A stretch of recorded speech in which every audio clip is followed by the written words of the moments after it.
เพราะว่าหลายคนได้พี่น้องเอ้ย ให้เด็กน้อยกินก่อนเด็กน้อยอิ่มแล้วจังผู้ใหญ่กินสมมุติว่าเด็กน้อยกินเบิดเลยเฮ็ดได้ซะบ่ได้กินเลยอดข้าวพี่น้องเอ้ยก็สงสารอยู่ก็หลายเนาะบ่ไกลเนาะที่เฮาไป แม่นหลายบ่อน ที่ว่าอยู่ในเขตชนบทเฮาแบบว่าอดข้าว 3-4 มื้อพี่น้องเอ้ยบ่ได้กินข้าวให้เด็กน้อยกินหรือว่าให้ลูกกินก่อน แต่ว่าอดนั่นครอบครัวเขาบ่หลายคนบัดนี้ได้บอกเลย แม่น ถ้าก็เห็นครอบครัวน้องนี่ได้10ปลายคนอยู่นำกัน16คน หลายจักคนละได้น้อง เด็กคนหนึ่ง หาก็ได้ผู้หนึง โดย ว่ายังอีก3ถ้วยเนาะ โดย ใช่ชุมน้องจะกินยังน้องจะกินยัง อยู่หม้อนี่บ่ แม่น กินกับแม่น่ะ กับเอื้อย กับเอื้อยกับแม่ โดย แบบนี้บ่แต่งกินกันน้อง โดย โอ้นี่ไปพี่น้องจ้าอ้อเจตะยาว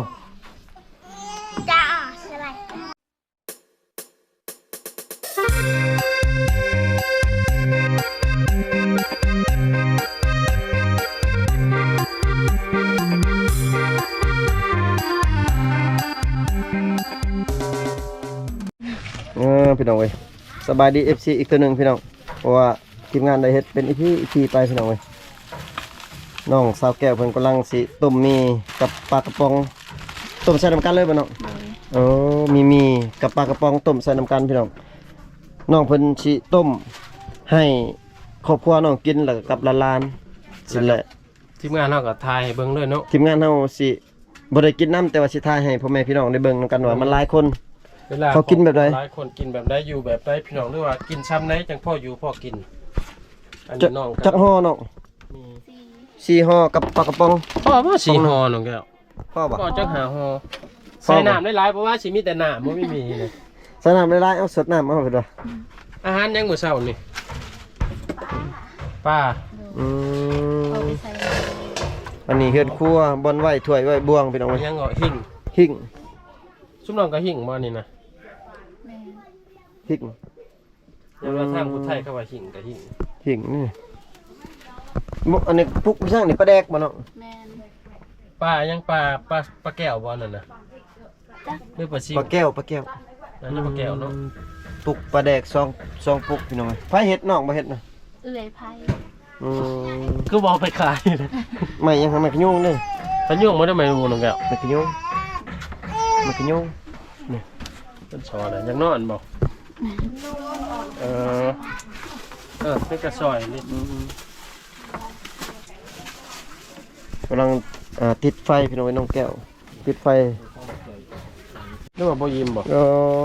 เอานมเล็กตาซอยนี่เลยให้กินนะ มันใหญ่เลย6 เดือน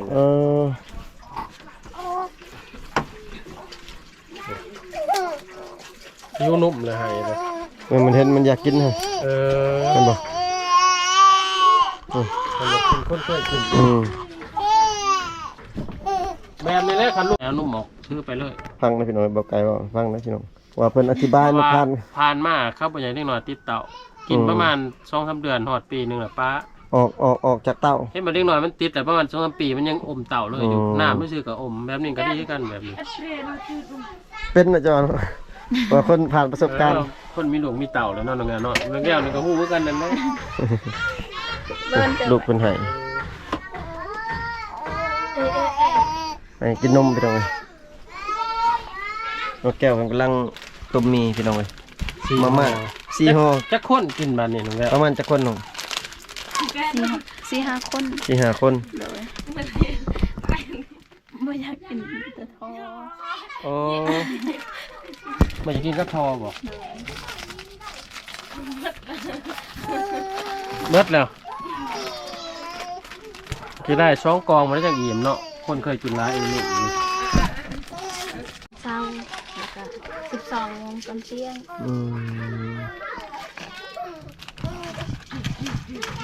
ต้มมี แสดงว่าน้องป้อนเขาลูกนี่แม่นเช้าเที่ยงแรงบ่ แม่น อาหารยังส่วนหลายป้อนนะ มีแต่ข้าว มีแต่เขาซื่อ ข้าวมามบ่ข้าวยังข้าวต้ม ยำบ่ข้าวต้มหรือข้าวเฮา ข้าวย ำหมก ย ยำเอา ำโดยยำแล้วก็ต้ม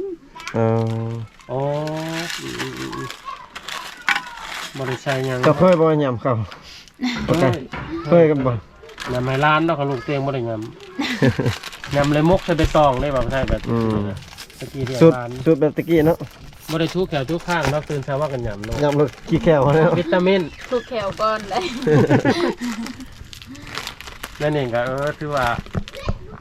บางคนมีเงินมีคำเนี่ยเขาจะให้กินแบบข้าวพงเนาะข้าวแบบนั้นเนาะคือเขตทศวรรษคืออยู่น้องแก้วนี่เพิ่นก็ยำให้กินแล้วก็ไปต้มแล้วก็ป้อนเช้าเที่ยงแรงพี่น้องเอ้ย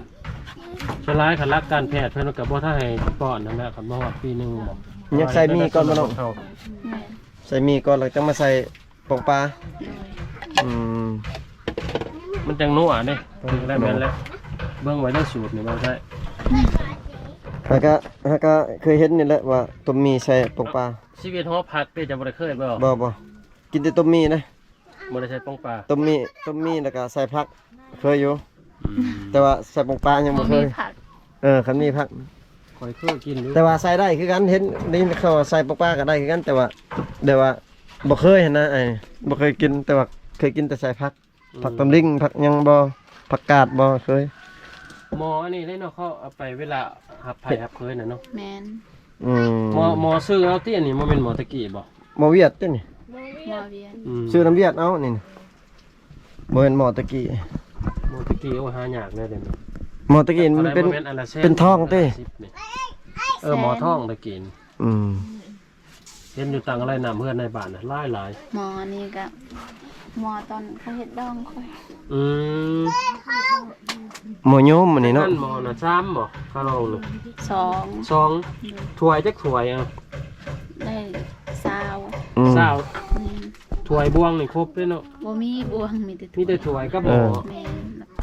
แล้วก็ซาน อืม คือว่ามันต้องมีถั่วมีหมอเนาะเป็นเนาะของเห็ดเขาเจ้าเนาะ พี่ตะกี้ได้ว่าไทย แต่ว่าเฮานี่บ่มีที่เฮา โอ้ย บ่มีเฮามีแต่เงินค่าดองเลยจบกับอันนั้น เพราะว่านั่ ได้ นคือ ว่าเงินค่าดองลายเด้ อืม เขาบ่ให้ละถ้วย โอ้คือสมมุติน้องแต่งงานเข้าให้30-40 ล้านนี่บ่มีถ้วยมีหมอแม่นบ่ แม่น อืม แม่นซุน้องหาเองเบิดตัวนั้นเนาะ โดย คันให้เงินล้านเลยจบเนาะ แม่น เออ แม่นบาวไทยแม่นแล้วคือเฮาไปร่วมแบบไปทายนั่นน่ะ อืม การผู้ใดเงินน้องเงิน ให้เงินล้านแล้วก็ ให้เงินหลายแหละบ่ได้เสียถ้วยเสียหมอก็เจ้าหาเองทางฝ่ายหญิง อืม ถ้าว่าให้5ล้าน10ล้านนี่แม่นต้องเลยมีถ้วยมีหมอรวมนำอืม โอ้น้องกำลังสิแกะปลากระป๋องใส่ไปหน่อยปองปลาคือสินัวเว้ยใส่นี่ บ่บัดนี้บ่มีของกินก็ยามีแม็กกี้เด้พอเฮาสบายเล็กน้อยเวลาเล็กน้อยอยากกินข้าวก็ชิดใส่ถ้วยแล้วก็จำกิน คือแบบสมัยเฮายังน้อยเด้ อืมบ่สุกแล้วนี่จะได้นี่ตักเป็นถ้วยใส่ถ้วยหรือใส่กระโตะเดียวกันเลยบ่เออใส่กระโตะอันเดียวแล้วก็กินนํกันเลย กินน้ำกัน อืม บ่ได้ญาติบวงกันบ่ซะ หลายคน บวงก็บ่มี บวงก็บ่มี บวงบ่หลายบ่จักการในเฮือนนี่เอาได้บ่ฮอด10 อืมลายๆพี่น้องจนครึ่งหม้อเนาะน้องแก้วเนาะ โดย ลายเลย ผู้ใหญ่นี่กินหยังบัดนี่ผู้ใหญ่นี่เอาต้มมีให้เล็กน้อยนี่ กินต้มนี้ กินต้มมีคือกัน ผู้ใหญ่กินนํกันนี่เนาะกินนํกันเลย ผู้ใหญ่กินปลากระป๋องน่ะก็แล้วขัวใส่น้ำมันน้อยหนึงนี่คือว่าใส่น้ำนี่ก็คักหรือแกกินได้ก็แซ่บ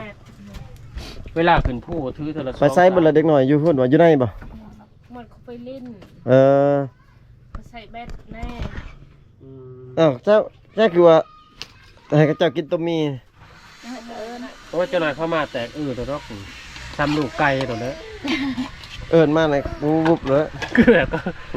ขอถวยด้วยว่าตีครูพักแผลนว่าเลยเพราะว่าหลายคนเนี่ยพี่น้อย ให้เด็กน้อยกินก่อน โดย เด็กน้อยอิ่มแล้วจังผู้ใหญ่กินสมมุติว่าเด็กน้อยกินเบิดเลยเฮ็ดได้ซะบ่ได้กินเลย โดย เออ คือน้องว่าแล้วตอนช่วง ยากพี่น้องเว้ย เขาแล้วก็มีแต่ให้เด็กน้อยกินผู้ใหญ่หาไปหับจ้างเลยกินเขาน้องเขาเจ้า ผู้ใหญ่นี่กินตำลังเอา คือว่าได้เขามาแต่สบาย ยากพี่น้อง ได้อยู่ประมาณ2 อาทิตย์เห็นไหมเขาสอบหนึง หอม มันจินัวๆได้ใส่ปองป่าดิ อดข้าวพี่น้องเอ้ยก็สงสารอยู่ก็หลายเนาะบ่ไกลเนาะที่เฮาไป แม่นหลายบอล ที่ว่า อยู่ในเขตชนบทเฮาแบบว่าอดข้าว3-4 มื้อพี่น้องเอ้ยบ่ได้กินข้าวให้เด็กน้อยกินหรือว่าให้ลูกกินก่อน แต่ว่าอดนั่นครอบครัวเขาบ่หลายคนบัดนี้ได้บอกเลย แม่น ถ้าก็เห็นครอบครัวน้องนี่ได้10ปลายคนอยู่นํกัน16คน หลาย ทางอ้ายเพิ่นน้องเพื่อนนี่ก็สิเหลืออยู่ประมาณ11คน10คนเหมือนว่า โอ้บ่ฮักก่อนมากินเนาะฮักแบบให้มันเป็นทอดเป็นเนาะมันยาวมันหลายคนเด้ บ่เนียนลงนี่ก็ได้เนียนให้มันแตกข้าวเดียวหรอก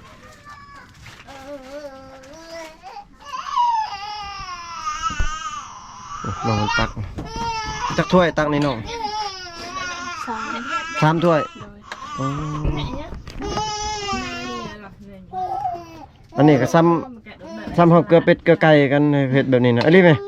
ว่าขออนุญาตนำพี่น้องเว้ยคือแบบเฮาเกลือเป็ดเกลือไก่เกลือแบบตัวน้อยบ่นึงตัวใหญ่บ่นึงมันหลายคนเด้พี่น้องเด้ ครอบครัวสมัยที่นั่นเนี่ย พี่น้องเว้ย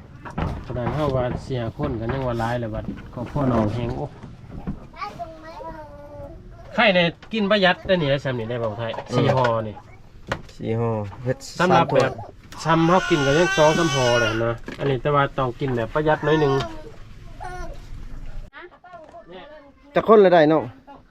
เด็กผู้หนึง หาก็ได้ผู้หนึง โดย ว่ายังอีก3ถ้วยเนาะ โดย เมื่อกี้นี่ได้แล้วผู้หนึงโอ้เพิ่นมาถามน่ะเพิ่นเอาไปแล้วผู้หนึงเมื่อกี้นี่พี่น้องเว้ย เอาบัว ใช่ชุบน้องจะกินยังน้องจะกินไหม อยู่หม้อนี่บ่ แม่น กินกับ เอ แม่น่ะ อ กับเอื้อย กับเอื่อยกับแม่ โดย นี่ยังเหลือประมาณ6คนในเบาไทยบางเทื่อนี่คนละ2ละ2เฮ็ดเป็นถ้วยเป็นเรื่อย พี่น้องเว้ย บ่ว่าจะมีแตงกินกับแบบนี้ แบบนี้บ่แต่งกินกันน้อง โดย เอ แต่ละ อ มื้อ เห็นบ่ เฮ็ดแนวนี้ เห็นบ่คือบ่าวผู้ไทยเว้ามึงนี่พี่น้องคือแบบเฮาเกลือแบบเกลือสัตว์นี่นะขออนุญาตนำโอ้นี่ไปเลยเด้อพี่น้อง สอง เออ ไปครับจักคนนี่ถ้วยหนึงนี่ พี่น้องนี่เอาไปให้เลยพี่น้องเอาไปเลยครับกินของไผของเรา โดย เออพี่น้องไว้ยังอีกยังอีกถ้วยหนึงบ่เบิดแล้วเด็กหน่อยพี่น้องเว้ยเขาเอาไปเบิดแล้วเด็กหน่อยเขาเอาไปเลย อันนี้เป็นของผู้ใหญ่พี่น้องยังประมาณ5-6 คนคือยัง5-6 คนโอ้ น้องก็มา อันนี้5ห่อ4ห่อน้อง ครบแล้วว่าอัน ครบแล้ว เด็กน้อยนะ โดย จักถ้วย สี่ 4 ถ้วย โดย ที่ว่าเขาเจ้าไปกินนี่ครบบอลไผบอลลาวบ่ แม่น เออถ้วยหนึงนี่จักคนกิน2 มันค่ะกับผู้หนึง เออคือยังอยู่นี่ยัง4-5 คนของผู้ใหญ่ แม่น เด็กน้อยกินแล้วจังผู้ใหญ่จังกิน โดย แสดงว่าอาหารเที่ยงนี่แม่น้องกินต้มมีแล้วโอ้ มียังเขาไปใส่เนี่ยไปใส่เบ็ด ไปใส่เบ็ด เออไปเบิ่งเด็กน้อยเขาเจะกินพี่น้องสิพาไปเบิ่งโอ้นี่เห็นบอกเขาเจะกินพี่น้องจ้าอ้อเจ้าตะยาว 3ถ้วย 3 ถ้วยคุณละถ้วยพี่น้อง ส่วนหนึงน่ะไปอันนั้น ไปใส่เบ็ดจุหนึ่ง